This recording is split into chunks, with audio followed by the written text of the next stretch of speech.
ये आपका आज का संपादकीय पाठ है, एडिटोरियल है। और मैं आप लोगों से हमेशा कहता हूँ कि जो एडिटोरियल होते हैं ये आपको प्रीलिम्स में, मुख्य परीक्षा में, इंटरव्यू में हर जगह मदद पहुंचाते हैं। एक सामान्य जानकारी भी आप लोगों को यहाँ से मिलती है। दुनिया की नज़र में है लोकसभा चुनाव। हमारे देश में 18वीं लोकसभा के लिए चुनाव चल रहे हैं ना, तो उसी को लेकर बातें की जा रही हैं और दुनिया भर में इसकी चर्चा भी हो रही है। हाल में कई देशों की यात्रा के दौरान तमाम सेवानिवृत्त राजनयिक राजनेताओं के साथ ही अंतर्राष्ट्रीय संबंधों के विशेषज्ञों से चर्चा का अवसर मिला और उनसे चर्चा के बाद लगा कि हालिया दौर में भारत की अंतर्राष्ट्रीय साख बढ़ी है और इसके साथ ही देश में मानवाधिकारों की स्थिति को लेकर भी कुछ चिंताएं सामने आ रही हैं। और इन चर्चाओं में स्वाभाविक रूप से मैंने जोर देकर कहा कि भारत एक लोकतंत्र है और अभी वहां मानव इतिहास की सबसे बड़ी चुनावी कवायद चल रही है। जहां देश में चुनावी प्रक्रिया चल रही है तो देश को लेकर विदेश में बन रही धारणाओं की थाह लेना काफी उपयोगी सिद्ध होता है। और किसी भी देश की प्रतिष्ठा को मापने के दो प्रमुख मापदंड अहम माने जाते हैं, एक सामरिक शक्ति और दूसरी है आर्थिक शक्ति। आवश्यक नहीं है कि सामरिक रूप से शक्तिशाली देश को वैश्विक लोकप्रियता मिले, लेकिन उसे एक महत्वपूर्ण देश की प्रतिष्ठा अवश्य जाती है और जिससे अंतर्राष्ट्रीय स्तर पर उसका महत्व बढ़ता है। आर्थिक रूप से शक्तिशाली देश की और कमजोर आर्थिक वाले देश मदद की उम्मीद लगाए रहते हैं और ऐसे देश को क्षति पहुंचाने को लेकर उनमें मन में डर बना रहता है। यही कारण है कि समकालीन विश्व में सामरिक एवं आर्थिक के साथ ही विज्ञान, तकनीकी और प्रौद्योगिकी और नवाचार के दम पर अमेरिका सबसे बड़ी महाशक्ति गिना जाता है। चीन भी उसी की राह पर है। भारत ने भी सैन्य एवं आर्थिक मोर्चे पर दशकों से निरंतर प्रगति की है और जिसमें सभी सरकारों का योगदान रहा है। पिछले एक दशक में मोदी सरकार भी उसी दिशा में सक्रिय रही है। बीते एक दशक के दौरान वैश्विक परिदृश्य में बहुत बदलाव आया है। इस दौरान चीन का उदय भारत के प्रति उसकी टेढ़ी नजर देखने को मिली है। गलवान में मिली चीनी चुनौती के बाद मोदी सरकार को उससे निपटने की राह तलाशनी ही थी और उसी दौरान आत्मनिर्भर भारत से जुड़ा मोदी का आह्वान समयानुकूल था और विदेशी निवेश को आकर्षित करने के साथ ही भारत को अपने दम पर विनिर्माण का वैश्विक केंद्र भी बनना होगा। ऐसे में चीन से बढ़ता आयात किसी दृष्टि से संतोषजनक नहीं है। इस अवधि में भारत विश्व की 5वीं सबसे बड़ी अर्थव्यवस्था बनी और तेजी से तीसरी सबसे बड़ी आर्थिकी बनने की ओर अग्रसर है और इसके लिए मोदी सरकार के आर्थिक प्रबंधन को श्रेय देना होगा। आयात का मतलब होता है कुछ आप खरीद रहे हैं, निर्यात का मतलब होता है कुछ बेच रहे हैं।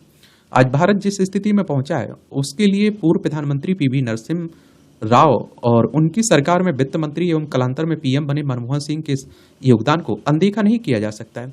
राव के दौर में ही आर्थिक उदारीकरण की प्रक्रिया आरंभ हुई और अब समाजवाद भले ही गलत समझा जाने वाला शब्द हो, लेकिन आप देखिए आजादी के तुरंत बाद जब भारत को सामंतवाद और आर्थिक गतिहीनता की स्थिति से निकालकर समतावादी समाज की स्थापना एवं देश को आर्थिक प्रगति की राह पर बढ़ाने जैसे लक्ष्य सामने थे, तब ऐसी स्थिति में भारतीय राज्य की भूमिका महत्वपूर्ण होनी थी और इस प्रकार से उस समय समाजवाद अनुपयुक्त नहीं था। वर्तमान की दृष्टि से अतीत को आंकना उचित नहीं है। यह भी कम महत्वपूर्ण नहीं है कि प्रधानमंत्री नेहरू का जोर वैज्ञानिक दृष्टिकोण विकसित करने पर अधिक था और देश को ज्ञान महाशक्ति बनाने की नेहरू की नीति आज भी प्रासंगिक बनी हुई है। पिछले एक दशक के दौरान अपनी शक्ति स्थापना से जुड़े भारत की क्षमता बड़ी है। भारतीय नौसेना अब बहुत ताकतवर हो गई है, जो हिंद महासागर क्षेत्र में अपना प्रभाव एवं उपस्थिति दर्ज रही है और इस कड़ी में भारत, अमेरिका, जापान, ऑस्ट्रेलिया जैसे लोकतांत्रिक देशों द्वारा गठित क्वाड संगठन का यही संकेत है कि वह इस क्षेत्र में चीन की दादागिरी और मनमानी नहीं चलने देगा। और जो क्वाड है ना, तो इसमें आप देखिए भारत है, जापान है, अमेरिका है और ऑस्ट्रेलिया देखने को मिलेगा। और आप देखेंगे कि ये देश नियम आधारित वैश्विक ढांचे के पक्षधर हैं। इसमें मुक्त समुद्रिक आवाजाही सुनिश्चित करना भी शामिल है, जो भारत के हितों के लिए अत्यंत महत्वपूर्ण है, क्योंकि भारत न केवल एक व्यापारिक राष्ट्र है बल्कि अपनी ऊर्जा आवश्यकताओं के लिए आयात होने वाले संसाधनों पर निर्भर भी है। देश को सामरिक रूप से शक्तिशाली बनाने में भी सभी सरकारों ने अपनी अपनी भूमिका निभाई है। हालांकि यह विभिन्न राजनीतिक दलों के ऊपर निर्भर है कि वे भारत की सामरिक तैयारियों को लेकर अपनी भूमिका किस प्रकार रेखांकित करते हैं। सॉफ्ट पावर यानी कि सांस्कृतिक शक्ति किसी देश की प्रतिष्ठा से जुड़ा तीसरा अवयव है। मोदी सरकार और संघ परिवार भारत की सॉफ्ट पावर को बढ़ाने पर विशेष महत्व देते हैं। उनका दावा है कि उन्होंने देश की सॉफ्ट पावर को बढ़ाने के लिए कई निर्णायक कदम उठाए और इसमें योग और योगा मानवता के विकास में प्राचीन भारत के योगदान जैसे पहलुओं को रेखांकित किया है। उन्होंने भारत को लोकतंत्र की जननी के रूप में भी प्रस्तुत किया। हालांकि देश की प्रतिष्ठा पर सॉफ्ट पावर की सुस्पष्ट प्रभाव का आकलन कुछ मुश्किल है, लेकिन यह देश की छवि को निश्चित रूप से प्रभावित करती है। जैसे कि अंग्रेजों के कारोबार और कूटनीति की भाषा बन जाने से इंग्लैंड को बहुत लाभ पहुंचा, इसी तरह हॉलीवुड स्थित अमेरिकी फिल्म उद्योग उसकी सॉफ्ट पावर का हिस्सा है। और इसी संदर्भ में बॉलीवुड ने भारत के लिए भूमिका निभाई है। निस्संदेह दुनिया का ध्यान प्राचीन भारत की उपलब्धियों की ओर आकर्षित कराया जाना चाहिए, लेकिन भारत का सॉफ्ट पावर का सबसे बेहतरीन पहलू उसका लोकतंत्र है। विश्व की सबसे बड़ी जनसंख्या वाला देश किसी प्रकार अपने लोकतंत्र को कायम रखे हुए है। यह विश्व के समक्ष किसी आश्चर्य से कम नहीं है। इसलिए लोकतंत्र की सेहत और स्वतंत्र संस्थानों के माध्यम से सभी नागरिकों के मूल अधिकारों का संरक्षण सदैव दूसरों की निगरानी में रहेगा। और जब तक हम लोकतंत्र को पूर्णता अक्षुण्ण बनाए रखेंगे, तब तक भारत की सॉफ्ट पावर मुखरता के साथ अपनी चमक बिखेरती रहेगी। लेखक विदेश मंत्रालय में सचिव रहे हैं, इनका नाम है विवेक काटजू। इनके द्वारा ये आर्टिकल लिखा गया है। और देखिए, एक वो तो बेवकूफ़ी वाली बातें होती हैं कि इस सरकार ने कुछ काम नहीं किया, उस सरकार ने कुछ नहीं काम किया। देखिए, जिस समय जो प्रधानमंत्री रहा है उसने काम किया है। आप कम बार कह सकते हैं कि उसने कम किया था, इसने ज्यादा किया था, लेकिन एक तरफ से पूरी तरह से नकार देना किसी को, वो मुझे लगता है कि बेकार बातें हैं। कौन खतरा बन रहा है आरक्षण के लिए? तो कांग्रेस, उसके नेतृत्व वाले विपक्षी मोर्चा INDI आजकल दो फर्जी नैरेटिव चला रहा है। एक यह है कि यदि भाजपा तीसरी बार सत्ता में आई तो दलितों और पिछड़ों का आरक्षण खत्म कर देगी। दूसरा यह है कि वह संविधान को बदल देगी। इस फर्जी नैरेटिव से वह दलितों और पिछड़ों को भ्रमित करने का प्रयास कर रही है। सच तो यह है कि कांग्रेस आरंभ से ही दलितों पिछड़ों के आरक्षण की विरोधी रही है। आज जवाहरलाल नेहरू 1961 में ही तत्कालीन मुख्यमंत्रियों को पत्र लिखा था कि वे आरक्षण को पसंद नहीं करते हैं। काका कालेलकर आयोग और मंडल आयोग ने अपनी रिपोर्ट में पिछड़ों के आरक्षण की बात कही थी, लेकिन कांग्रेस की सरकार ने उसे लागू नहीं होने दिया। जब 1990 में बीपी सिंह प्रधानमंत्री बने, तब जाकर अन्य पिछड़ा वर्ग यानी कि OBC को 27% आरक्षण मिल पाया। यह मोदी सरकार है जिसने पिछड़ा वर्ग आयोग को संवैधानिक दर्जा दिया, जबकि कांग्रेस की सरकार ने इसे वर्षों तक लटकाए रखा। अभी कर्नाटक में कांग्रेस ने तुष्टीकरण की नीति के तहत वहां आप देखें कि समस्त मुस्लिम समुदायों को पिछड़ा मानकर आरक्षण दे दिया। आखिर वह इस नतीजे पर कैसे पहुंची कि कर्नाटक के सभी मुस्लिम पिछड़े हैं और इस कारण वे आरक्षण के हकदार हैं? किसके आरक्षण के हकदार हैं? और क्या मुस्लिम समाज को सामाजिक रूप से OBC समुदाय के समक्ष रखा जा सकता है? कांग्रेस इस तरह के काम अविभाजित आंध्र प्रदेश में भी कर चुकी है। वहां दलित पिछड़ों के आरक्षण में ही मुसलमानों को आरक्षण देने की व्यवस्था की गई थी। कांग्रेस ने जिस रंगनाथ मिश्रा आयोग का गठन किया था, उसकी रिपोर्ट में दलितों पिछड़ों के आरक्षण को कम करके मुस्लिम समुदाय को देने की सिफारिश की गई थी। बाबा साहब डॉक्टर भीमराव अम्बेडकर पर पंथ मजहब आधारित आरक्षण के खिलाफ थे, इसलिए उन्होंने संविधान में इसकी व्यवस्था नहीं की थी। राहुल गांधी का सलाहकार रहे सैम पित्रोदा अभी हाल ही में इस मत का समर्थन करते दिखे कि संविधान निर्माण में डॉक्टर अंबेडकर नहीं बल्कि जवाहरलाल नेहरू की मुख्य भूमिका थी। ध्यान रहे कि नेहरू जी ने डॉक्टर अंबेडकर के ना चाहते हुए भी संविधान में अनुच्छेद 370 और 35 से जोड़ा, जिसके जरिए जम्मू कश्मीर में दलितों, आदिवासियों और पिछड़ों का हक छीना गया। इस विभाजनकारी अनुच्छेद के चलते जम्मू कश्मीर के अनुसूचित समाज के उच्च शिक्षित युवा भी केवल सफाई कर्मी ही की नौकरी पा सकते थे। प्रधानमंत्री मोदी ने अनुच्छेद 370 तक जम्मू कश्मीर को केवल भारत का अभिन्न अंग ही नहीं बनाया, बल्कि उन्होंने राज्य में दलितों, आदिवासियों और पिछड़ों के आरक्षण के इस अधिकार को भी बहाल किया, और जिसकी दशकों से अनदेखी हो रही थी। अब INDI के कुछ घटक दल कह रहे हैं कि सत्ता में आने पर वे अनुच्छेद 370 वापस लाएंगे। यदि ऐसा हुआ तो वहां के दलितों, पिछड़ों के आरक्षण का अधिकार छिन जाएगा। क्या कांग्रेस जम्मू कश्मीर के दलितों एवं पिछड़ों के आरक्षण को छीनने के अपने घटक दलों के वादों का समर्थन कर रही है? यह भी ध्यान रहे कि संविधान में सबसे अधिक 80 संशोधन कांग्रेस ने ही किए हैं। 1975 में आपातकाल लगाकर संविधान की धज्जियां उड़ाने का काम भी उसने ही किया था। कांग्रेस ने डॉक्टर अंबेडकर को कभी यथोचित सम्मान नहीं दिया। उन्होंने 1946 में संविधान सभा, 1952 में संसदीय चुनाव, उसके बाद हुए संसदीय उपचुनाव में भी हराने का काम किया। जब तक केंद्र में कांग्रेस सरकार रही, तब तक डॉक्टर अंबेडकर को भारत रत्न नहीं मिल सका। उन्हें 31 मार्च 1990 को भारत रत्न दिया गया था, जब केंद्र में भाजपा के सहयोग से बीपी सिंह की सरकार बनी। प्रधानमंत्री मोदी ने बाबा साहब के सम्मान में अनेक कार्य किए, जिसमें से वह एक पंच तीर्थ का निर्माण। कांग्रेस माकपा के दबाव में यहां तक कहने लगी है कि यदि वह सत्ता में आई तो नागरिकता संशोधन अधिनियम यानी CAA को समाप्त करने का काम करेगी। इस कानून के तहत भारत की नागरिकता उन हिंदू, सिख, पारसी, बौद्ध, ईसाई, जैन शरणार्थियों को मिलने वाली है जो उत्पीड़न के चलते पाकिस्तान, बांग्लादेश, अफगानिस्तान से पलायन कर 2014 से पहले भारत आए थे। भारत की नागरिकता के हकदार इन शरणार्थियों में 70 से 75% अनुसूचित जाति के हैं और इसमें भी अधिकतर बांग्लादेश से आए नमो, सूद और मतुआ समाज के लोग हैं। यदि सीए समाप्त किया जाता है तो सबसे अधिक चोट अनुसूचित जातियों को पहुंचेगी। 1920 में अलीगढ़ मुस्लिम यूनिवर्सिटी और 1916 में बनारस हिंदू विश्वविद्यालय की हुई। इनमें से बीएचयू तो संविधान प्रदत्त आरक्षण देता है, मगर एएमयू ने दलितों पिछड़ों को आरक्षण नहीं दिया। इंदिरा सरकार ने 1981 में एएमयू एक्ट में संशोधन कर दलित पिछड़ों के हितों के प्रावधान को ही समाप्त कर दिया। यह तो भला हो इलाहाबाद हाईकोर्ट का, जिसने वर्ष पहले 2005 और बाद में 2006 में निर्णय दिया कि इंदिरा सरकार द्वारा किया गया संशोधन गैर कानूनी है, और उसके निर्णय के बावजूद एएमयू में अब भी दलितों, पिछड़ों और गरीब सवर्णों को संविधान प्रदत्त आरक्षण नहीं दिया जा रहा है। यह कांग्रेस की तुष्टीकरण की नीति का नतीजा है। दलित, आदिवासियों एवं पिछड़े समाज के कल्याण के लिए जितना काम मोदी सरकार ने पिछले 10 साल में किया है, उतना आजादी के कई दशकों बाद तक भी नहीं हुआ। आरक्षण के मामले में यह देखने की आवश्यकता है कि किस दल की सरकार ने उसके लिए क्या किया है। अब आप लोगों को ये आर्टिकल पढ़कर समझ में आ गया होगा कि भारतीय जनता पार्टी के पक्षकार होंगे पक्का।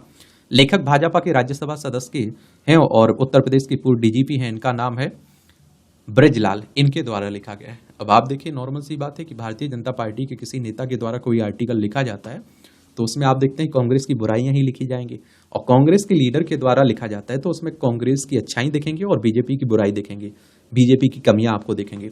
आप लोगों को यहाँ स्मार्ट तरीका अपनाना है। क्या आप लोगों को कांग्रेस की बुराई देखने लेने हैं बीजेपी के नेताओं के द्वारा, और कांग्रेस की अच्छाई देख लेने कांग्रेस के नेताओं के द्वारा। आपको मिल गए पॉजिटिव और नेगेटिव पॉइंट, लीजिए, ठीक है।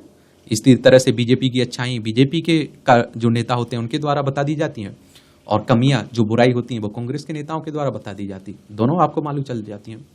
ऊर्जा, भावनाएं सभी प्राणियों में विद्यमान होती हैं, लेकिन वे सदा प्रदर्शित हों ऐसा नहीं है। मनुष्य का अस्तित्व तो भावनाओं से ही जुड़ा है रहता है। जीवन के प्रारंभ से ही किसी न किसी रूप में सामने आती रहती है। भावनाहीन या असंवेदनशील व्यक्ति का होना असंभव सा है। भले ही उसके परिवेश में उसकी भावनाओं को निरर्थक या तुच्छ मानकर एक किनारे कर दिया गया। स्नेह, प्रेम, क्रोध, घृणा, करुणा और हीनता जैसी कितनी ही भावनाएं हमारे व्यक्तित्व की प्रगति या अधोगति के लिए उत्तरदायी होती हैं। अच्छा कॉलम लिखा जाता है, देख सकते हैं अगर आपको पढ़ना है तो। ये आप देखिए, अमेरिका को खरी खरी। पश्चिम और विशेष रूप से अमेरिका का श्रेष्ठता बोध खत्म होने का नाम नहीं ले रहा है। इसका ताजा उदाहरण एक अमेरिकी आयोग की भारत में धार्मिक स्वतंत्रता पर प्रतिकूल रिपोर्ट है। इसके कुछ दिन पहले अमेरिकी विदेश मंत्रालय ने भारत में मानवाधिकारों की स्थिति पर चिंता जताई। यह चिंता ऐसे समय जताई गई जब अमेरिका में इजरायल के खिलाफ प्रदर्शनर छात्रों और शिक्षकों को गिरफ्तार कर उन्हें शैक्षणिक परिसरों में से बलपूर्वक खदेड़ने की तैयारी हो रही थी। भारतीय विदेश मंत्रालय को मानवाधिकारों पर अमेरिकी रिपोर्ट को खारिज करते हुए यह कहना पड़ा कि वह भारत के बारे में अपनी खराब समझ का परिचय दे रही है। भारत के प्रति जितना दुराग्रह इस रिपोर्ट में झलक रहा था, उतना ही धार्मिक स्वतंत्रता संबंधी रिपोर्ट में।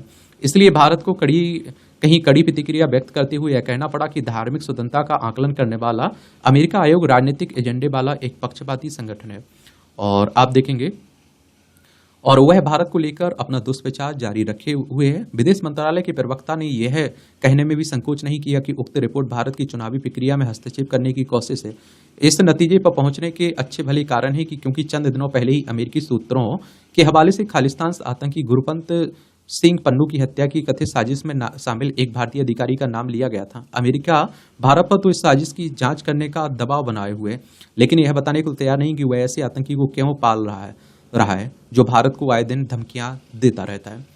अमेरिका और पश्चिम के अन्य देश धार्मिक स्वतंत्रता, मानवाधिकार आदि पर भारत को भी तो उपदेश देते हैं, लेकिन खुद अपने अंदर नहीं झांकते।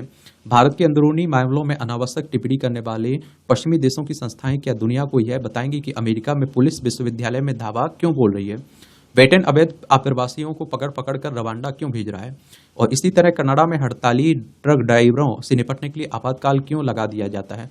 ध्यान रहे कि ये वही पश्चिमी संस्थाएं जो कृषि कानूनी विरोधी उग्र आंदोलन, शाहीन बाग के अराजक तत्वों को एक तरह से न केवल अपना समर्थन दे रही थी, बल्कि भारत के को मानवाधिकारों और अभिव्यक्ति की स्वतंत्रता का पाठ भी पढ़ा रही थी। वास्तव में अमेरिका, कनाडा समेत यूरोपीय देश तब तक बाज नहीं आने वाले जब तक भारत भी इन देशों के मामलों में अपनी प्रतिक्रिया देना नहीं शुरू कर देता है। भारत को केवल प्रतिक्रिया ही नहीं देनी चाहिए, बल्कि बाकायदा रिपोर्ट जारी कर यह बताना चाहिए कि इन देशों में क्या गड़बड़ हो रही है और क्यों कि किसी भी देश में सब कुछ ठीक नहीं है। और जो कमियां हो उससे सुधार लेना चाहिए। नशे पर चोट, तो हिमाचल प्रदेश में बढ़ता नशा गंभीर समस्या बन गया है। आदर्श चुनाव संहिता लागू होने के कारण प्रदेश में सुरक्षा व्यवस्था कड़ी है, इसके बावजूद नशा तस्करी में कमी नहीं आई है। नशा माफिया नियोजित तरीके से तस्करी और कर रहा है और हर दिन नशीले पदार्थ के साथ लोग पकड़े जा रहे हैं, लेकिन सरगना पुलिस के हाथ नहीं आते हैं। जब कोई कोरियर पुलिस के हाथ चढ़ता है तो माफिया उसे जमानत पर छुड़ा लेते हैं, और बिलासपुर पुलिस ने ऐसा ही एक मामला पकड़ा है। मंगलवार को पुलिस ने 2 युवकों को चिट्टे सिंथेटिक ड्रग्स के साथ पकड़ा है। उनसे पूछताछ में पुलिस को तस्करी के सरगना के बारे में जानकारी मिली थी। इसके बाद पुलिस टीम सरगना को पकड़ने के लिए पंजाब गई। वहां जानकारी मिली कि वह बिलासपुर में पकड़े गए तस्करों की जमानत के लिए गया है। इसके बाद उसे बिलासपुर में पकड़ लिया गया, और इससे पहले भी पुलिस ने शिमला में पंजाब के पूर्व मंत्री के बेटे एक युवती समेत 5 लोगों को चिट्ठे के साथ पकड़ा था।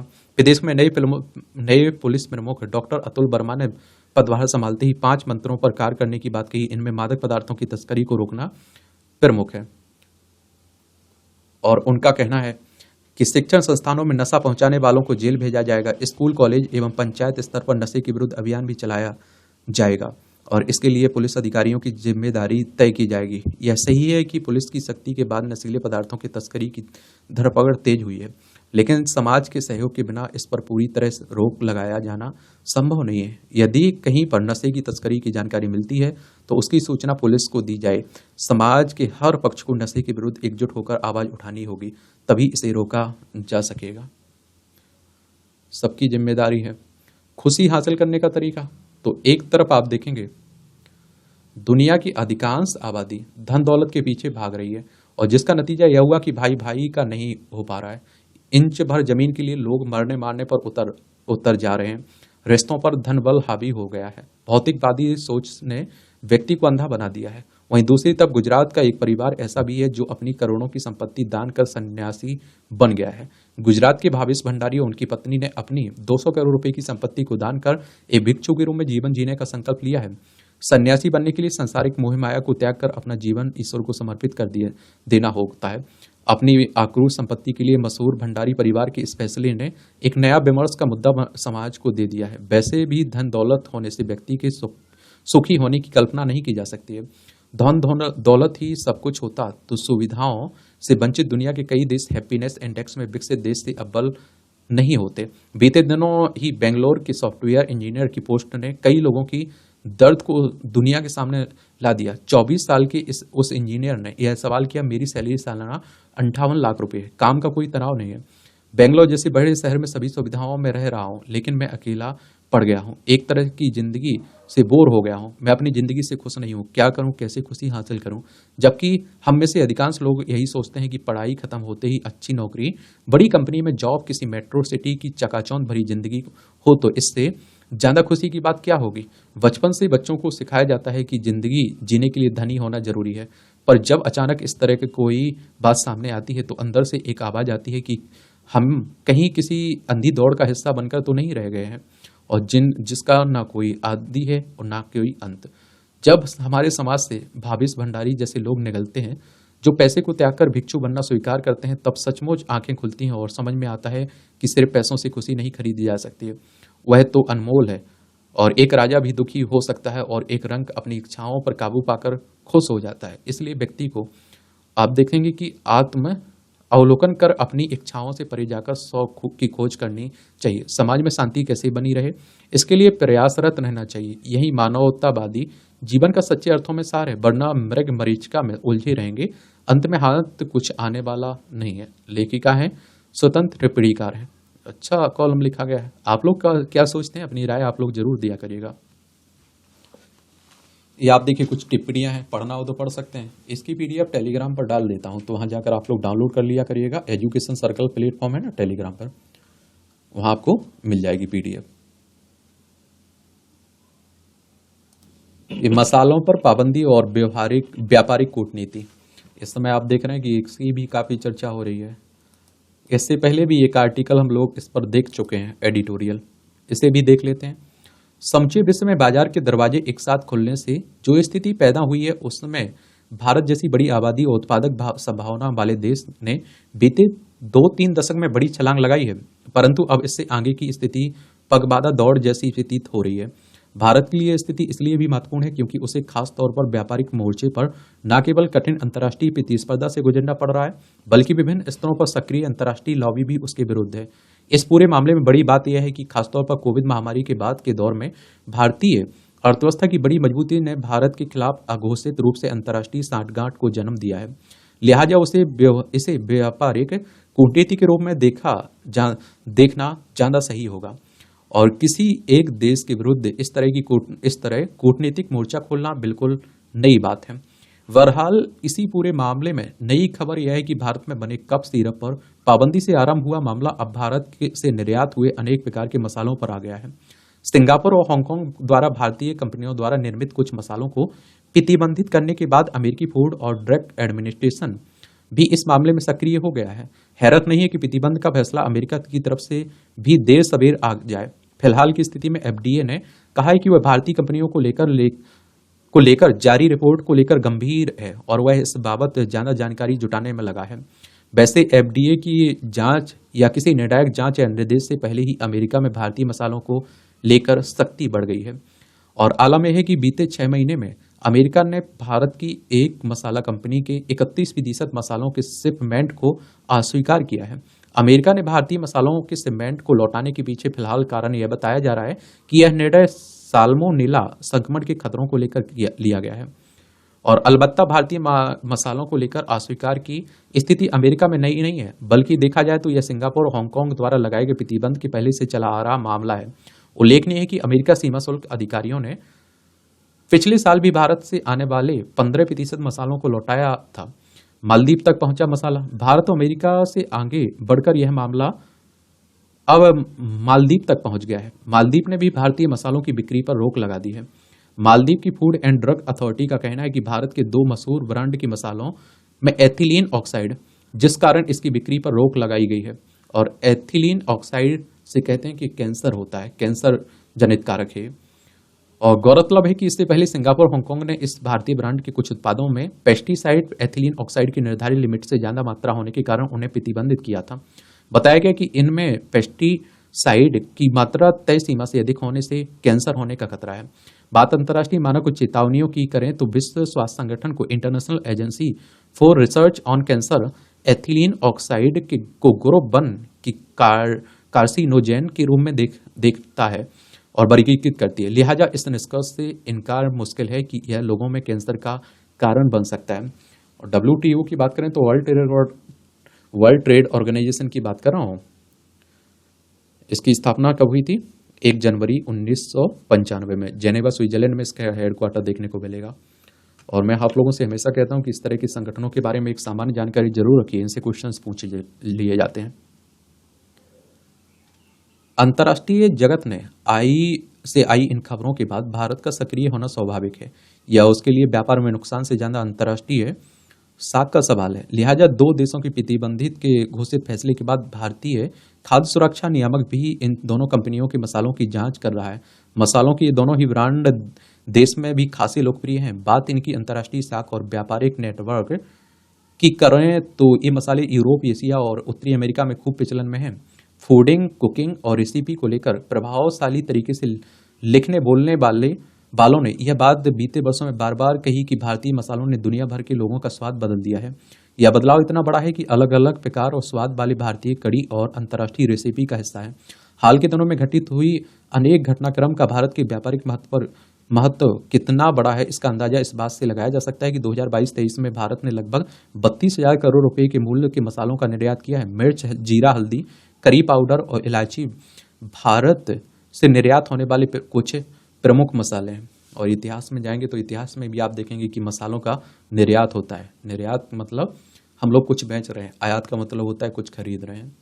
बहरहाल इस पूरे मामले को सेहत से जुड़ी चेतावनियों से आगे व्यापारिक कूटनीति के लिहाज से देखा जाना चाहिए। इसलिए भी जरूरी है क्योंकि हालिया घटनाक्रम से पहले भी कुछ तथ्य महत्वपूर्ण हैं। आज से लगभग 10-12 साल पहले इस तरह का एक मसाला उठा था। तब यह खबर चर्चा में थी कि बच्चों द्वारा बुने गए भारतीय कालीनों को ना खरीदने की विदेशी आयातकों की जिद के कारण उस समय के अनुमान के हिसाब से लगभग 750 करोड़ रुपए के कालीन उद्योग पर संकट के बादल छाने लगे थे। कालीन बुनकरों से लेकर इसके निर्यातकों और सरकार के आगे इस कारण एक बड़ी मुसीबत खड़ी हुई थी। और यह वही दौर था जब भारत में बने महिलाओं के परिधानों के निर्यात को हतोत्साहित करने के लिए अमेरिका की तरफ से यह बात प्रचारित की जा रही थी कि जिन्हें पहनकर रसोई में काम खतरनाक है क्योंकि ये असुरक्षित है और उन्हें पहनने से रसोई के चूल्हों से आग पकड़ने का खतरा है। और साफ है कि बाल श्रम से लेकर शारीरिक सुरक्षा और अपस्वास्थ्य के सवाल पर भारत के निर्यात व्यापार को प्रभावित करने की कोशिश नई नहीं है। लिहाजा इसका मुकाबला न केवल फौरी तत्परता के साथ बल्कि व्यापारिक कूटनीति के लिहाज से भी करना समय की मांग है। ये किसके द्वारा लिखा गया है? ये प्रेम प्रकाश वरिष्ठ पत्रकार हैं, इनके द्वारा ये आर्टिकल लिखा जा रहा है। क्या आप लोग क्या सोचते हैं? आप लोग जरूर बताया करिएगा। वैक्सीन के प्रति नकारात्मक तथ्यों पर विचार, ये नरेंद्र शर्मा लिख रहे हैं। इंग्लैंड की एक अदालत में इस समय British Swedish multinational pharmaceuticals company AstraZeneca के विरुद्ध लगभग 51 मुकदमे चल रहे हैं, जिनमें दावा किया गया है कि उनकी कोविड वैक्सीन की वजह से अनेक लोगों की मौत हुई है। हालांकि एस्ट्राजेनेका अपने विरुद्ध किए गए मुकदमों को लड़ रही है, लेकिन इस साल फरवरी में उसने वहां कोर्ट में जमा किए गए कानूनी दस्तावेजों में स्वीकार किया कि उसने उसकी वैक्सीन से अति दुर्लभ मामलों में थ्रोम्बोसाइटोपेनिया सिंड्रोम टीटीएस हो सकता है, जो कि दुर्लभ व अति गंभीर कुप्रभाव साइड इफेक्ट है। टीटीएस से व्यक्ति के खून में क्लॉटिंग हो जाती है और उसे दिल का दौरा, कार्डियक अरेस्ट पड़ सकता है या उसके दिमाग की नस फट ब्रेन हेमरेज हो सकता है। फलस्वरूप उसकी मौत हो सकती है और या वह जीवन भर के लिए गंभीर रूप से बीमार हो सकता है। और 27 मई 2021 को विश्व स्वास्थ्य संगठन WHO वर्ल्ड हेल्थ ऑर्गेनाइजेशन की बात हो रही है। इसकी स्थापना 7 अप्रैल 1948 में हुई थी। जेनेवा स्विट्जरलैंड में हेडक्वार्टर देखने को मिलेगा। 7 अप्रैल को आप लोग विश्व स्वास्थ्य दिवस मनाते हैं। WHO ने अपनी प्रकाशित रिपोर्ट में कहा है कि TTS अति दुर्लभ स्थिति है जो असामान्य इम्यून प्रतिक्रिया के कारण होती है। हालांकि यह अनेक कारणों से हो सकती है, लेकिन उसका संबंध एडिनो वायरस वेक्टर वैक्सीन से भी है। और बहरहाल एस्ट्राजेनेका की फरवरी की स्वीकृति के कोविशील्ड से TTS हो सकता है। भारत सहित पूरे विश्व में तहलका मच गया। कोविशील्ड लगवाने वाले हर व्यक्ति दहशत में है और कहीं अगला नंबर उसका तो नहीं है। ऐसे में लोगों को यह भी समझना चाहिए कि कोविशील्ड से कैसा और कितना खतरा है। और वस्तुतः TTS ब्लड क्लॉट डिसऑर्डर और इससे ब्लड प्लेटलेट काउंट भी कम हो जाता है। कोविशील्ड हानि रहित कोल्ड वायरस से बनी है जो कि चिंपांजी से ली गई है और इसे एडिनो वायरस कहते हैं। जब इस वायरस को जेनेटिकली मॉडिफाई कर दिया जाता है या SARS-CoV-2 जिससे कोविड-19 होता है से मैच करने के लिए इंजीनियर्ड कर दिया जाता है, तो यह स्पाइक प्रोटीन पर काम करता है। यह बात समझने के बाद सवाल फिर वही है कि क्या कोविशील्ड वैक्सीन लेने वालों को चिंता करनी चाहिए। वैक्सीन के कारण TTS मामले इतने अति दुर्लभ हैं कि 50,000 में एक ही मामला मिलेगा। दरअसल अधिक कठिनाई यह है कि जटिलताएं स्वयं कोविड से हो रही हैं या लंबे कोविड से हो रही हैं या वैक्सीन से हो रही हैं, इसमें अंतर नहीं हो पा रहा है। और इस अंतर की पहचान ना तो वैज्ञानिक समुदाय कर पा रहा है और न ही कानून के जानकार, इसलिए यह विवाद का विषय बना हुआ है। विशेषज्ञों का कहना है कि जिन व्यक्तियों का टीकाकरण हो चुका है उन्हें कोविड से मौत का खतरा कम है और कोविड के बाद की जटिलताएं जैसे हार्ट अटैक और स्ट्रोक का खतरा भी उन्हें कम है। हालांकि वैक्सीन के अति गंभीर साइड इफेक्ट्स दुर्लभ के लिए खतरों से अधिक उसके लाभ हैं। कोविड वैक्सीन लाखों लोगों की मौत से बचाया है। अमेरिका में कोविड से 2.5 से 3 लाख लोग केवल इसलिए मरे क्योंकि टीकाकरण के अनुचित डर से उन्होंने वैक्सीन लेने से इनकार कर दिया था। इसलिए कोविड वैक्सीन के प्रति जिस तरह की नकारात्मकता फैलाई जा रही है वैसा नहीं है। फिर भी हमारे टीकाकरण प्रयासों में पारदर्शिता और जवाबदेही तो होनी ही चाहिए ताकि लोगों का विश्वास बना रहे। अच्छी बात है और होना चाहिए। देखिए, इस पर साफ साफ तो कुछ रिपोर्ट होनी चाहिए, जांच होनी चाहिए एक तरह से, वरना लोग परेशान हैं, लोग डर रहे हैं। चुनाव बाद का दर्द खरी खरी तंज कसा जा रहा है। आर्थिक क्षेत्र में नई रिकॉर्ड बनाता देश। तो आप देखिए वस्तु और सेवा कर में आप देखिए GST संग्रह पिछले रिकॉर्ड तोड़ते हुए अप्रैल में 2.10 लाख करोड़ रुपए की रिकॉर्ड स्तर पर पहुंच गया है ना, तो उसी की बात हो रही है। इसे भी देख लेते हैं, आप देखेंगे और आप देखेंगे कि वर्ष 2022 में GST का औसत कुल मासिक संग्रह 1.20 लाख करोड़ रुपए रहा था, जो वर्ष 2023 में बढ़कर 1.50 लाख करोड़ रुपए हो गया। वर्ष 2024 में 1.70 लाख करोड़ रुपए के स्तर को पार कर गया। और आपको बता दूं 2017 में GST आया हुआ था। आज भारत आर्थिक क्षेत्र में वैश्विक मंच पर नित नए रिकॉर्ड बना रहा है और वैश्विक स्तर पर विदेशी प्रेषण के मामले में आज भारत भी प्रेषण प्राप्तकर्ता के रूप में प्रथम स्थान पहुंच गया है। बैंकिंग क्षेत्र में वास्तविक समय लेनदेन की सबसे बड़ी संख्या आज भारत में ही संपन्न हो रही है। भारत आज विश्व में दूसरा सबसे बड़ा स्टील उत्पादक देश है एवं पूरे विश्व में मोबाइल फोन का निर्माण करने वाला दूसरा सबसे बड़ा निर्माता बन गया है। भारत आज विश्व का दूसरा सबसे बड़ा सड़क नेटवर्क है। मात्रा की दृष्टि से भारत में आज विश्व का तीसरा सबसे बड़ा फार्मास्यूटिकल्स उद्योग है। भारत में आज पूरे विश्व में तीसरा सबसे बड़ा मेट्रो रेल नेटवर्क है। भारत ने स्टार्टअप को विकसित करने के उद्देश्य से विश्व का तीसरा सबसे बड़ा पारिस्थितिकी तंत्र खड़ा कर लिया। भारत का स्टॉक बाजार पूंजीकरण के मामले में विश्व में चौथे स्थान पर आ गया है। भारत में आज विश्व का चौथा सबसे बड़ा रेल नेटवर्क है। विश्व में पेटेंट हेतु आवेदन किए जाने वाले देशों में भारत आज छठे स्थान पर है। ये आंकड़े आप लोग आंसर राइटिंग में उपयोग कर सकते हैं। आप लोग निबंध लिख रहे हैं वहां उपयोग कर सकते हैं। आपका निबंध आंसर काफी प्रभावकारी हो जाएगा, दमदार हो जाएगा कह लीजिए। उल्लेखनीय है कि आर्थिक क्षेत्र में भारत की यह सभी उपलब्धियां पिछले 10 वर्षों के दौरान प्राप्त हुई हैं। पिछले केवल 10 वर्षों के दौरान शेयर बाजार में निवेशकों को अपार सफलता हासिल हुई है और सेंसेक्स ने 200% की रिकॉर्ड वृद्धि दर्ज की है। इसी प्रकार से निफ्टी भी इसी अवधि में 206% की रिकॉर्ड वृद्धि दर्ज करने में सफल रहा है। यह स्थानीय एवं विदेशी निवेशकों का भारतीय अर्थव्यवस्था पर अपना विश्वास जता रहा है। भारत में शेयर बाजार में व्यवहार करने के उद्देश्य से खोले जाने वाले डीमेट खातों की संख्या 2014 में 2.2 करोड़ थी, जो वर्ष 2024 में बढ़कर 15.13 करोड़ हो गई। अर्थात इन 10 वर्षों में 7 गुना से अधिक की वृद्धि हुई है, अर्जित की गई है। देश का प्रत्येक उद्यमी उपक्रमी व्यवसायी बहुत उत्साह में है कि देश में व्यापार करने हेतु वातावरण में बहुत सुधार हुआ है एवं ईज ऑफ डूइंग बिजनेस में भी काफी सुधार हुआ है। आज भारत ही नहीं बल्कि भारतीय कंपनियां द्वारा विदेश में भी पूंजी उगाहना बहुत आसान हो गया है और अतः एक प्रकार से उद्यमियों के लिए पूंजी की समस्या तो नहीं के बराबर रह गई है। विदेशी व्यापार में सुधार तो भारतीय नागरिकों में आस्था का भाव जगाने में भी कामयाबी मिली है, जिसके चलते स्वदेश में निर्मित वस्तुओं का उपयोग बढ़ रहा है एवं अन्य देशों से विभिन्न उत्पादों का आयात कम हो रहा है। इसके चलते भारत के विदेशी व्यापार घाटे में सुधार दृष्टिगोचर है। आज भारत से विभिन्न उत्पादों के निर्यात में मामूली वृद्धि दर्ज हो रही है तो कई उत्पादों के आयात में कमी दिखाई देने लगी है।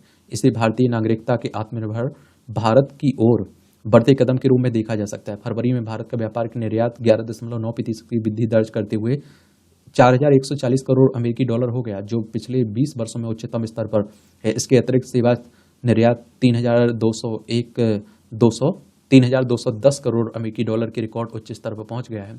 फरवरी 2024 में माल एवं सेवा कर को मिलाकर कुल निर्यात 7,355 करोड़ अमेरिकी डॉलर का रहा, जो फरवरी 2023 की तुलना में 14.2% अधिक है। इसी कारण से भारत का विदेशी मुद्रा भंडार भी आज 64,000 करोड़ अमेरिकी डॉलर के स्तर को पार कर गया। और अंत में यह कहा जा सकता है कि भारत आर्थिक क्षेत्र में आज पूरे विश्व में एक चमकते सितारे के रूप में दिखाई दे रहा है और एवं अपनी विकास दर को 10% के ऊपर ले जाने के लिए अपनी ओर से भरसक प्रयास कर रहा है और इससे निश्चित ही भारत शीघ्र ही विश्व की तीसरी सबसे बड़ी अर्थव्यवस्था बन जाएगा। वर्ष 2047 तक भारत एक विकसित राष्ट्र के रूप में विश्व के समक्ष उभर कर सामने आ सकता है। ये प्रहाद सबनानी आर्थिक मामलों की जानकार है, इनके द्वारा लिखा गया है प्रहलाद।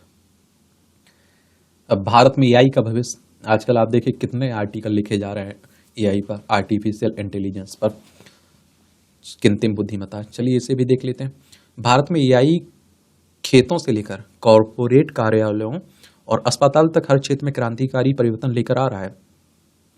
कई स्थानों पर किसान अपनी पैदावार बढ़ाने के लिए एआई से मिलने वाले मौसम के पूर्वानुमान और फसल के लिए परामर्श का लाभ उठा रहे हैं। उनकी फसल की गुणवत्ता की जांच और प्रमाणीकरण भी एआई एल्गोरिदम द्वारा किया जा रहा है ताकि उन्हें फसल के बेहतर दाम मिल सके। वही शिक्षा और चिकित्सा जैसे क्षेत्रों में एआई की मदद से हर व्यक्ति पर व्यक्तिगत रूप से ध्यान देना और देखभाल संभव हो पा रहा है। अब भारत जैसे विशाल देश में इसके प्रभाव की कल्पना कीजिए, जहां हर व्यक्ति का जैव रसायन, आहार और चिकित्सा जरूरत अलग अलग है, साथ ही उनकी शैक्षणिक रुचियां एवं सीखने की गति भी अलग अलग है। अभी तक चिकित्सा और शिक्षा के क्षेत्र में सबके लिए एक समाधान का दृष्टिकोण अपनाया जाता रहा है। हमारे यहाँ हर 854 मरीजों के लिए केवल एक डॉक्टर और हर 24 विद्यार्थियों के लिए एक शिक्षक रहा है, लेकिन एआई की मदद से डॉक्टर हर मरीज के चिकित्सा और जीवन शैली प्रोफाइल के अनुसार इलाज को अनुकूलित कर सकते हैं। शिक्षक हर छात्र को सीखने की जरूरत के अनुरूप शैक्षणिक पाठ्यक्रम और उद्देश्यों में बदलाव कर सकते हैं। एआई में अपार संभावनाएं हैं, साथ ही इसमें जोखिम भी है।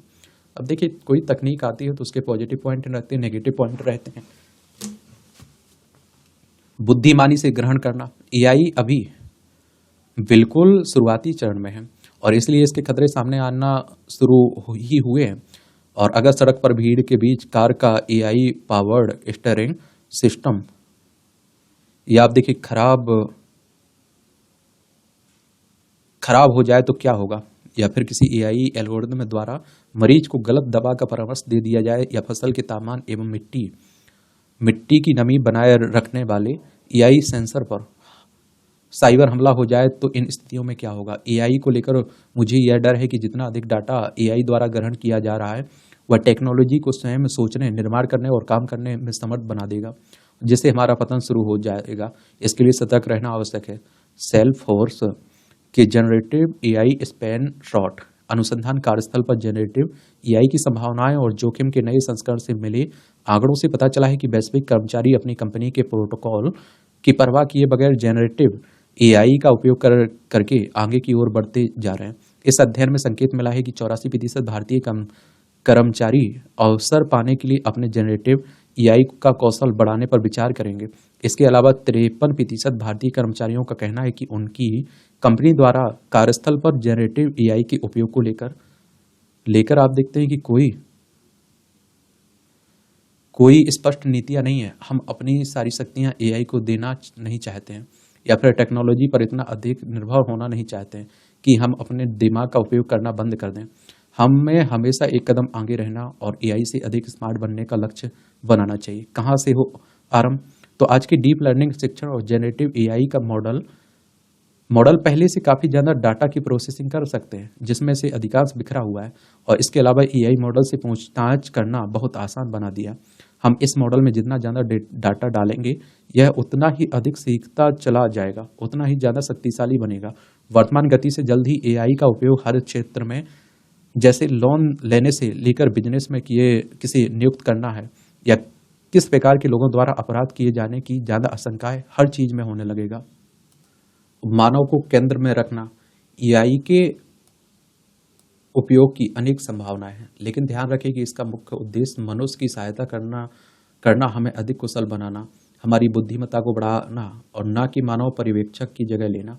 हमें मानवीयता के मूल्य को भी कम नहीं करना। मनुष्य एक सामाजिक प्राणी है जिसे जीवित रहने और फलने फूलने के लिए एक दूसरे की जरूरत होती है। कोविड के दौर में जब लॉकडाउन और शारीरिक दूरी ने एक दूसरे से संपर्क खत्म कर दिया, तब इसका गहरा मनोवैज्ञानिक असर हुआ, और इसलिए एआई का उपयोग भले ही अधिक कार्यों को स्वचालित करने के लिए हो, पर इसे मानवीय बातचीत की जगह नहीं लेना चाहिए। फिर वह चाहे हमारे ग्राहक के साथ हो रही हो या फिर हमारे सहकर्मियों के साथ।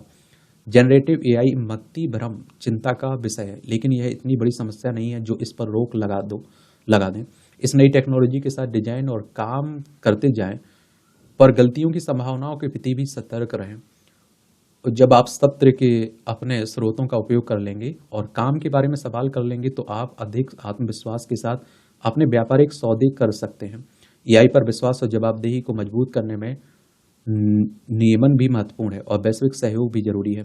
एआई भौगोलिक सीमाओं तक सीमित नहीं है। एआई की पूरी क्षमता का विकास तभी होगा जब देश अपने संसाधन और ज्ञान साझा करने के लिए मिलकर काम करेंगे और इसके जोखिम को नियंत्रण में रखते हुए सभी के लिए डिजिटल भविष्य का निर्माण करेंगे। ये आप देखिए जनसत्ता का एक आर्टिकल है, और मैंने आप लोगों से कहा था ना कि जो महत्वपूर्ण आर्टिकल अन्य न्यूज़पेपरों के लगा करेंगे उस पर भी हम लोग बात कर लिया करेंगे। और आजकल आप लोग किसी से भी बात करिए, अवसाद की समस्या देखने को मिलती है, वो डिप्रेशन में देखने को मिल जाता है, एंजाइटी से पीड़ित मिलता है और नेगेटिविटी से भरा पड़ा होता है। अवसाद का पसरता संजाल। तो आप देखिए आज के दौर को क्रोध या अवसाद का युग कहा जाने लगा। यह देखा गया है कि मनुष्य ने विज्ञान और तकनीक के सहयोग से विकास की ऊंचाइयों को भले ही छू लिया हो, लेकिन खुश रहना आज ही भी उसे नहीं आया। और शायद यही कारण है कि हैप्पीनेस इंडेक्स या खुशी के सूचकांक में विश्व के अधिकांश समाजों की स्थिति बहुत अच्छी नहीं है। भौतिकवादी संसाधनों को एकत्रित करने की होड़ में मनुष्य अवसाद, कुंठा और निराशा के गर्त में गिरता जा रहा है। अवसाद एक ऐसी मानसिक स्थिति है जिसमें लोग उदासी, अकेलापन या ऊर्जा की कमी अनुभव करते हैं। यह स्थिति कुछ दिनों, हफ्तों या फिर महीनों तक बनी रह सकती है। अवसाद की स्थिति में व्यक्ति निराशा, अरुचि और बिना कारण रोना, बेचैनी, चिड़चिड़ापन, खुद को दोषी महसूस करना, शरीर के विभिन्न अंगों में दर्द महसूस करना, ध्यान की कमी, निर्णय लेने की क्षमता में कमी, आत्महत्या के विचार का सामना करना। वर्तमान उपभोक्तावादी समाज में लोगों में व्यक्तिवाद की भावना में वृद्धि हुई है, जिसके कारण लोगों में अकेलेपन का एहसास गहरा हुआ है। और आप देखिए, लंबे समय तक अकेलेपन में रहने के कारण अवसाद और व्यग्रता के लक्षण मनुष्य में उत्पन्न हो जाते हैं, और कब यह एहसास कुछ लोगों में धीरे धीरे आत्महत्या के विचार के रूप में उभार ले लेता है, यह पता भी नहीं चल पाता है। कई बार परिवार या समूह में रहकर भी मनुष्य यह अनुभव करता है कि कोई उसे नहीं समझता है, किसी के पास उसके लिए समय नहीं है, वह किसी से अपनी बात साझा नहीं कर पाता। आज के दौर में हर तरह के संबंधों में विश्वास का संकट उत्पन्न हुआ है। इस बात से भी इनकार नहीं कर सकते हैं कि अकेलापन मनुष्य की घटती उम्र के लिए भी उत्तरदायी है, और इसीलिए शायद छोटी उम्र में दिल की बीमारी, रक्तचाप और कई तरह के मानसिक रोग होना एक सामान्य बात हो गई है। हालांकि अकेलापन और एकांत में अंतर करने की जरूरत है। अकेलापन मन की अवस्था है जो मनुष्य को नकारात्मक विचारों की तरह ले जाती है। दूसरी तरफ आप देखिए, एकांत आध्यात्मिक विकास की अवस्था है जो मनुष्य को सृजनशीलता की ओर या सकारात्मक विचारों की तरफ ले जाती है।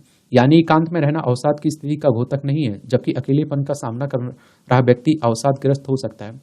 और अकेलेपन के अतिरिक्त भी कुछ और कारण हैं जो अवसाद की स्थिति को उत्पन्न करते हैं। तनावपूर्ण जिंदगी की घटनाएं जैसे दुख, तलाक, बीमारी, बेरोजगारी, नौकरी या पैसों की चिंता, शारीरिक या मानसिक हिंसा, किसी नजदीक और प्रिय व्यक्ति की मृत्यु या फिर वैवाहिक संबंधों में खटास पड़ सकता है। जापान में पिछले कुछ वर्षों में आत्महत्या की घटनाओं में वृद्धि देखी गई। माना जा रहा है कि कोरोना, बेरोजगारी, महंगाई और राजनीतिक उथल पुथल के कारण लोगों में अवसाद की स्थिति उत्पन्न हो गई है। इसकी गंभीरता को देखते हुए जापान में फरवरी 2021 में मिनिस्ट्री ऑफ लोनलीनेस यानी कि अकेलेपन को दूर करने के लिए मंत्रालय बनाया गया। इसका उद्देश्य लोगों को अवसाद से बाहर लाना, उन्हें अकेलेपन से मुक्त कराना और आत्महत्या करने से बचाना था।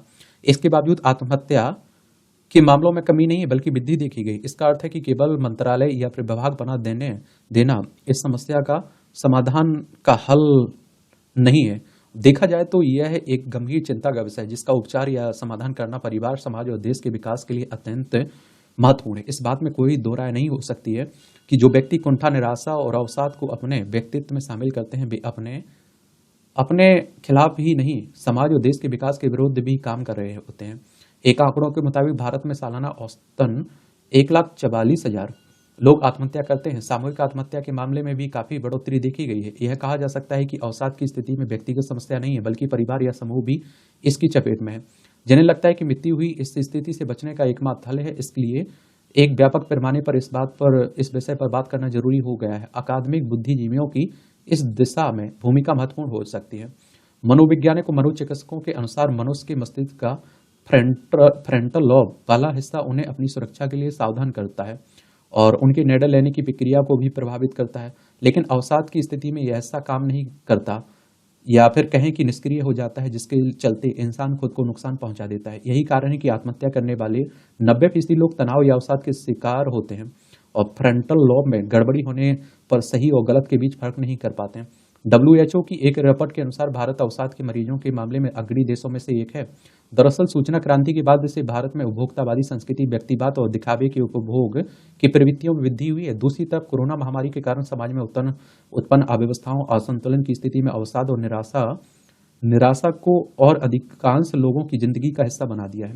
ऐसे में समाज में चारों तरफ नकारात्मक ऊर्जा व्याप्त दिखाई देती है। जब युवाओं को अपना भविष्य असुरक्षित अनुभव होने लगे, प्रतियोगी परीक्षाओं के प्रश्न पत्र परीक्षा कक्ष से पहले ही बाहर आ जाए, लंबे समय से प्रतीक्षित परीक्षा रद्द हो जाए, सफलता के बावजूद मनचाहे कॉलेज या नौकरी में प्रवेश ना मिले, अगर नौकरी मिल भी जाए तो महामारी या किसी आर्थिक संकट के समय छटनी होने का डर, बिना किसी प्रकार के अवकाश के काम के अधिक घंटे किसी को भी अवसाद की तरफ धकेलने के लिए पर्याप्त है। और देखा जाए तो आजकल जिंदगी के महत्वपूर्ण वर्ष तो पढ़ाई के से रोजगार पाने की प्रक्रिया में ही निकल जाते हैं, और जब थोड़ी बहुत स्थायित्व जीवन में आने लगता है तो अनेक प्राकृतिक, राजनीतिक और पारिवारिक आपदाएं चुनौती बनकर सामने आ जाती हैं। सामाजिक संबंधों, आर्थिक असुरक्षा का भाव मनुष्य को खुश नहीं रहने देता, और जहां खुशी ना हो वहां अवसाद उत्पन्न होने की आशंका बढ़ जाती है। इस चुनौती का सामना करने के लिए किसी भी एक समूह या संस्था की भूमिका तय नहीं की जा सकती है, बल्कि जरूरी है कि सरकार, प्रशासन, शैक्षणिक संस्थाएं, बुद्धिजीवी, साहित्यकार, परिवार सभी अपने अपने स्तर पर इसको दूर करने के प्रयास करें। इस बात से इनकार नहीं किया जा सकता है कि शारीरिक और मानसिक रूप से स्वस्थ जनसंख्या ही किसी समाज और देश के विकास और प्रगति में सहभागिता कर सकते हैं। आज के दौर में है जब संवादहीनता की स्थिति और बढ़ गई, यह समस्या और भी गंभीर रूप लेती जा रही है। इसके लिए सभी संस्थाओं को आपस में संवाद करना जरूरी है और परस्पर संवाद ही किसी भी बात का हल निकाला जा सकता है, क्योंकि कोई भी समस्या मानव के हौसलों से बड़ी नहीं हो सकती है। जीवन में धैर्य, साहस, आशा और सकारात्मकता से सब कुछ संभव है और एक दूसरे को समझना भी जरूर है चाहिए। मुझे लगता है अगर आपको लगता है कि कोई अवसाद में जा रहा है तो उससे बात करनी चाहिए और समस्या देखनी चाहिए, तो समाधान करना चाहिए। तो इस तरह से आप देखेंगे ये कहानी है एडिटोरियल्स की। और मुझे लगता है कि आपका कोई सवाल हो, मेरे लिए सुझाव हो, तो ज़रूर बताया करिएगा। बाकी आप लोग ईमानदारी से तैयारी करिए, मेहनत करिए और आगे बढ़िए। ठीक है, मेरी तरफ से शुभकामनाएं हैं। अब आपको मेहनत करनी, ईमानदारी से मेहनत करनी होगी। ठीक है, धन्यवाद।